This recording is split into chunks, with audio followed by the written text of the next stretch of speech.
As an aspiring daily meditator, I've been instructed by many a spiritual sage to think of my emotions as clouds drifting across my internal landscape. The idea here is that clouds come and go, so clinging to any one cloud is an exercise in futility. I like this metaphor. It overlaps quite nicely with the cloud classification skills I learned in 3rd grade and haven't since put to use. The more time I spend on the cushion, the more I realize that some of my emotions are cirrus clouds, feathery wisps of humor, annoyance, or connection that drift away as quickly as they came. Others are cumulus clouds, hearty puffs of joy, nostalgia, or anger that make themselves known by casting shadows on the ground. In my experience, only one emotion is a cumulonimbus cloud, an angry, heaping, blackened pile that trudges sluggishly across the sky. That emotion is shame. Shame plants himself down in front of the sun with no intentions of leaving. He makes a god-awful racket with ceaseless thunderstorms and doesn't move until he's good and ready. Recently, I found myself in the thick of a shame spiral. I had made a series of oversights that were impacting my very new, and as such, very delicate, romantic relationship. The mistakes I'd made were honest, but I should have known better, and this became the mantra that fueled hours of self-blame and judgment. My mental movie was like a 1500s tragicomedy, and I was the snarling, callous villain. I was feeling like sh*t, and I certainly wasn't making it any better for myself, but I couldn't seem to stop. I couldn't focus on my work, my social life, or even the simple task of taking out my recycling. As a person in recovery, I knew that a shame spiral was my one-way ticket to a first drink. So I rang up a trusted mentor for guidance. Over steaming coffee in the hidden back booth of a nondescript coffeehouse, I bemoaned my vivid ruminations. What's shame? Research professor and best-selling author Brené Brown is all over the shame game.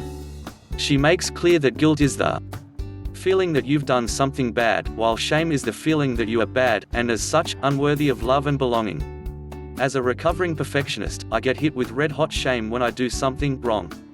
As my mum loves to remind me, I sobbed inconsolably when I got an A instead of an A on my 5th grade report card. As a recovering codependent person, I get hit with extra shame when I do something wrong in the context of relationships. Here cometh the fear of abandonment and the cold sweat of unworthiness. Because shame is the feeling that we are intrinsically bad, it's particularly conducive to spirals, cycles of self-fueling negative energy that perpetuate ad infinitum. I know I'm in a shame spiral when I seek reassurance from my friends compulsively, don't want to leave the house or interact with anyone, don't feel the need to wear decent clothes, do my dishes, or other acts of self-care, and feel totally uninspired to do the things that generally give me joy. In reality, these actions are ways of subconsciously punishing myself. We accept the behavior we think we deserve, and when I'm in a shame spiral, I don't feel like I deserve much of anything. The solution. So anyway, back to my conversation with my mentor. I was talking a mile a minute, running my hands through my frizzy, unwashed hair, and articulating, in great detail, all the ways I'd done my partner wrong. It was not a pretty scene. But, as mentors are wont to do, she listened without judgment. When I'd conveyed the whole story, visibly deflated like a sad balloon, I turned to my mentor with wide eyes. How can I fix this? I asked her. She paused, digesting, and replied firmly, call someone and ask how they're doing. Go to the food bank. Volunteer. Be of service somehow. Her suggestion seemed so out of left field that it stopped me in my tracks. Call someone and ask how they're doing. I thought. But that has absolutely nothing to do with my problem or me. Shame is a very self-referential emotion. I wanted to ruminate, stew, fix. I wanted to call my best friends just one more time and unpack this whole thing, top to bottom. Also, if my intentions for service were self-serving, was it even service anymore? Shouldn't I only serve if I'm really jonesing for some good Samaritanism? I relayed all of this to her. She listened patiently, she'd heard it all before. Hayley, you need to get out of yourself, she said. You are driving yourself crazy, cooped up in your mind this way. Give yourself a break. So I did. And it worked. Here's why. 1. Shame traps us in our thoughts, service puts us into action. In an appearance on Oprah, Brené Brown offers 3 ways to stop a shame spiral.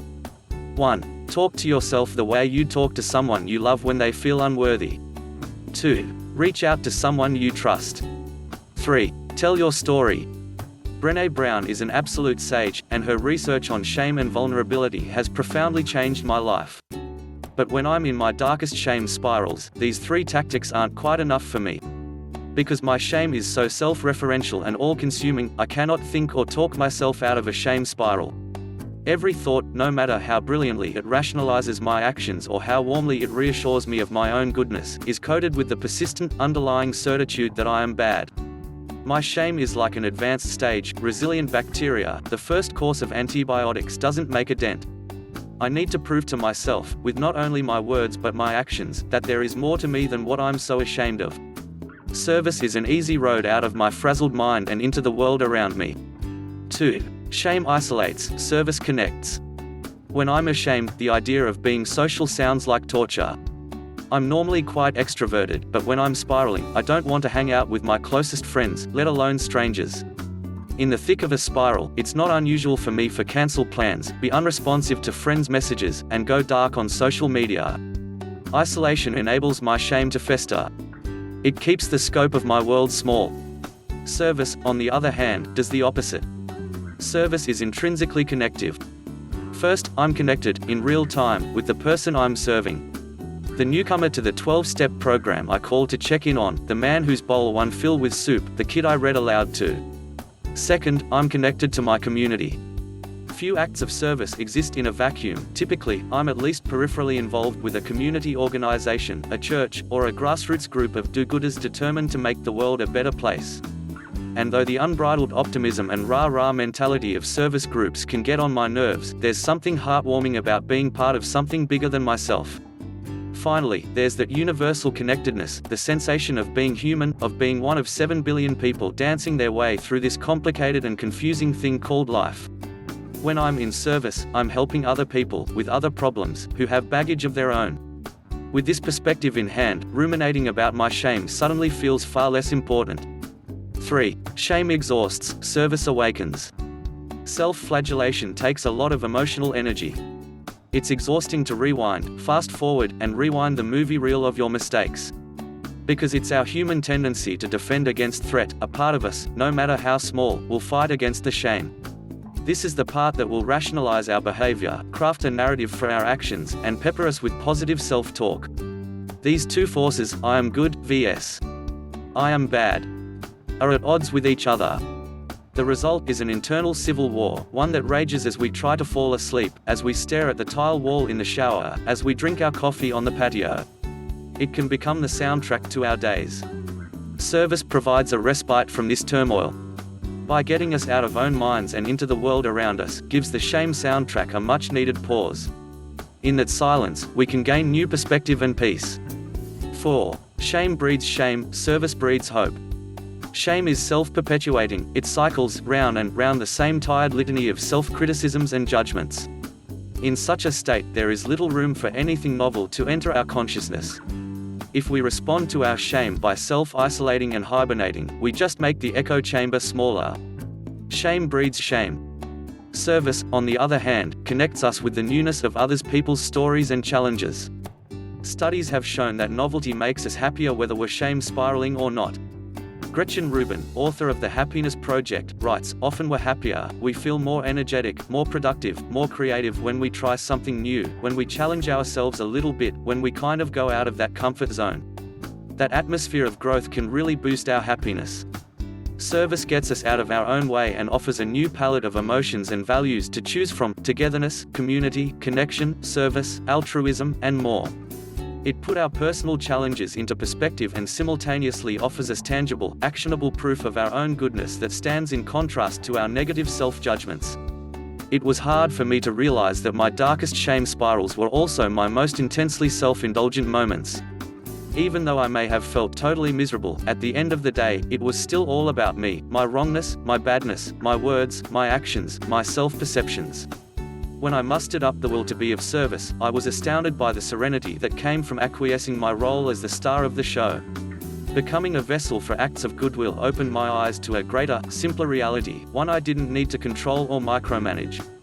From that vantage point, I was able to look back on my actions from a distance, and with that distance came the self-compassion, acceptance, and self-forgiveness I'd been hoping for all along. Please, let me know in the comments below. I would like to really hear your opinion. If you have found this video helpful, please like this video. It really means a lot to me.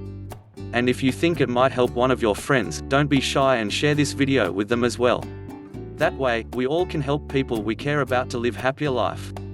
And if you didn't do so yet, make sure you smash that subscribe button and hit the bell icon to receive more informational videos that will improve your health and lifestyle. Thank you for watching this how to get out of the shame spiral video, and I will see you on our next video.